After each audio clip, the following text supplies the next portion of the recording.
Ignition sequence starts. 6, 5, 4, 3, 2, 1, 0.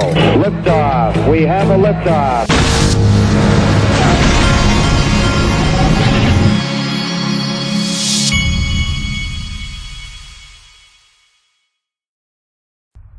Hey everybody, this is the Digital Asset Investor, and I wanted to address this right out of the gate. I've seen some people, some of the people that are involved in the Ethereum free pass timeline, and some of them are attorneys, but I've seen them trying to make light of all the things that have been put out there on social media, and they're called, oh, this is the cabal and conspiracy. I'm being accused of being in the cabal and conspiracy theorists, and bots are attacking me and all this. Well, listen, that's what people do when we have video like this.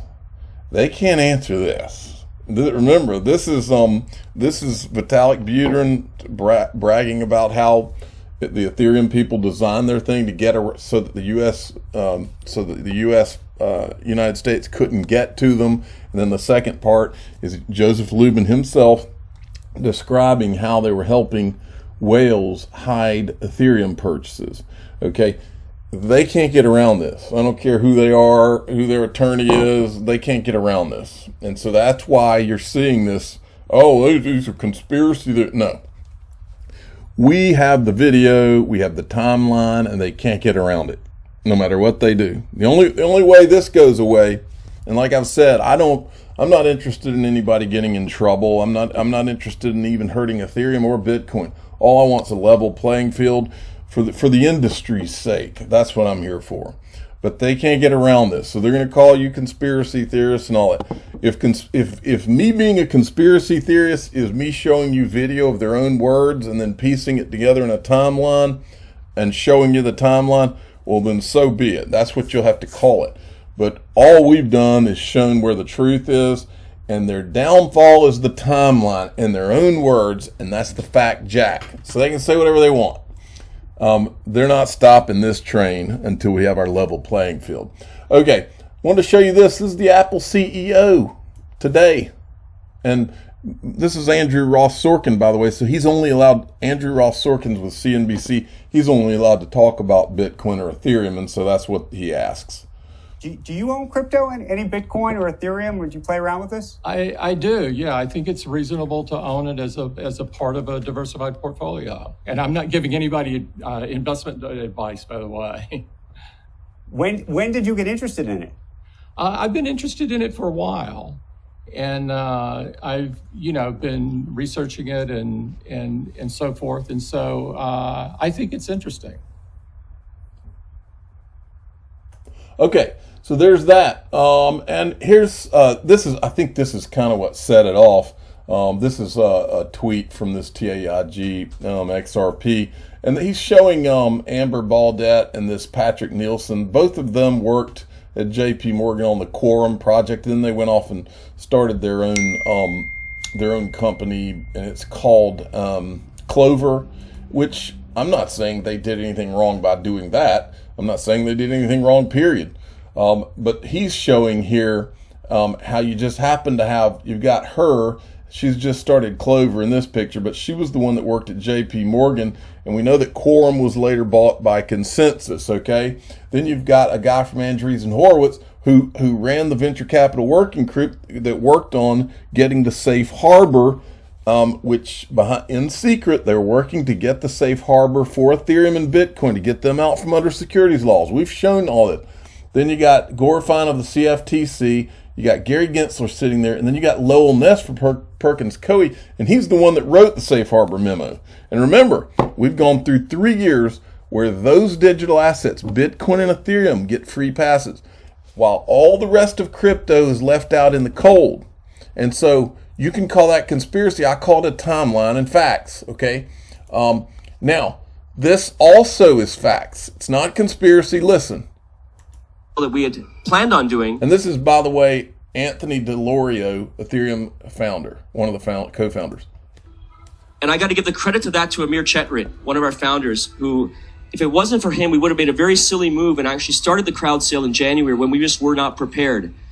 And I really think that if it wasn't for what he did, telling us to kind of hold back and wait, and because of the amount of attention we were getting, we should really take our time and consider what we were doing. And that started about 6 months of planning the crowd sale, of ensuring that what we were doing wasn't going to get us in trouble, ensuring that what we were doing was not going to be looked on negatively in the US, because we want to create some word games so that we could get around securities laws, to do a crowd sale that everybody in the world could participate in. It's all about building community. Every product is about building community. It's about raising the capital that you can do it. So we started working towards being able to be comfortable with the US. So we set up in Switzerland. We followed the path of a company called Monetas Open Transactions that had set up in Zug, Switzerland. And we set up our entity there for a couple of reasons. One is because it's very simple to work with the government over there. They have these different cantons or regions in Switzerland that allow you to really work closely with the governments. So we set ourselves up there because we could actually present a business plan to the government, and they very quickly were able to let us know that what we were doing was fine with them. They actually allowed us to be considered like a currency, which meant we didn't have any tax obligations, which is really good. A few months later, we felt comfortable that we'd be able to sell our product Ether to the masses around the world, including the US. And we proceeded to be the largest crowdfunded project of all time in 2014, raising $18 million, 32,000 Bitcoin, and we sold 60,000 Ether. Ether is not a currency. Ether is a gas. It's a fuel that fuels a supercomputer, a virtual machine that enables the execution of smart contracts. Okay, so that's his load of BS. Want to remind you, John Deaton has put this out. There's been, through his form that he created, people have been using his form to contact Congress on this thing. There's been 5,700 messages. All 100 senators have been contacted. 409 representatives have been contacted, all about this SEC lawsuit against Ripple, this big farce against Ripple. Okay, let me go to the next thing. I thought this was interesting because this is a guy who has like 28,000 followers. Apparently, he's a chart guy, I'm assuming. I don't know, but I noticed that this really caught fire when he tweeted this. He says, I've discovered a mad new Fibonacci sequence. If XRP is to break all-time highs, buckle the F up, people. Covered in the outlook and put it to the test on all 40-plus pairs covered. Mind blown. Okay, apparently a lot of people took it serious when he said this, and so I thought it would be interesting to show. Now, SPXXV says, is Ripple in some aspect becoming a bank and or a lender of last resort? You guys recall Miguel Valles say as one of the interviews a while back, lender of last resort, liquidity provider, big news. Yes, I remember. And they're talking about this liquidity hub that was announced today. Well, I did a little flashback to this, an XRP Crypto Wolf tweet. Ripple Markets Wyoming LLC was registered on 11/2/2020. I always envisioned myself maybe going to, well, I didn't mean to do that. Maybe getting a house in Wyoming and being able to walk into Ripple Bank. Wouldn't that be cool? Okay, now, as we know, Ripple Swell is going on right now. Brad Garlinghouse tweeted this out, coming to you from Ripple Swell. 2 incredible days of fireside chats, panels, presentations starting at 9 a.m., and they've got a lot of interesting things coming out of this, folks. This is another tweet from Ripple. 3D digital art debuting as a part of Ripple Swell. Our newly launched gallery features, let's see, artists from around the world, we believe. And I wanted to show you this. I'm not going to go into it, but they literally have a gallery that you can enter, and it's an interactive gallery. It's kind of neat. It's got music too in there. Then they said, earlier this year, we shared some of our predictions on the future of global payments. Now, I'm not going to go into that article, but they brought this up for a reason, folks. And looking back, it seems like we didn't stray too far from the mark. So Ripple predictions, if you want to go and check that out. Now, if you want to get the chills, watch this. Good thing for you, you're about to watch it. So here we go. Ripple put this out today. Global crypto liquidity is able to support massive payments at scale. Watch this if you want to realize where we're going, folks. It's no longer an idea or something on the horizon. It's here, a reality today. Crypto. And it's already a part of how businesses and people trade, move, and manage value. In 2021, established financial institutions such as PayPal, Square, Visa, and MasterCard built out crypto-based products and services. This type of institutional enthusiasm indicates that crypto is here to stay.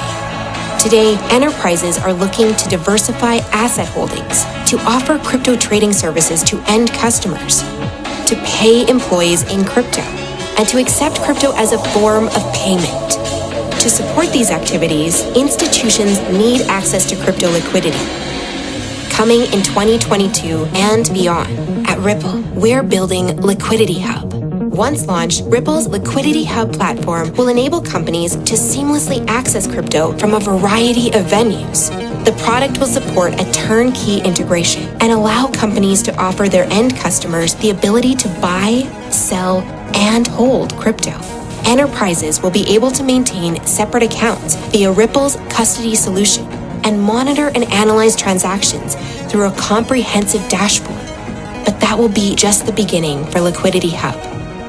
As a leading liquidity platform, it will enable many additional enterprise applications for crypto and serve as a cost-effective way to source a variety of new and cutting-edge crypto assets. Join us for this exciting journey as we explore new horizons and applications of crypto.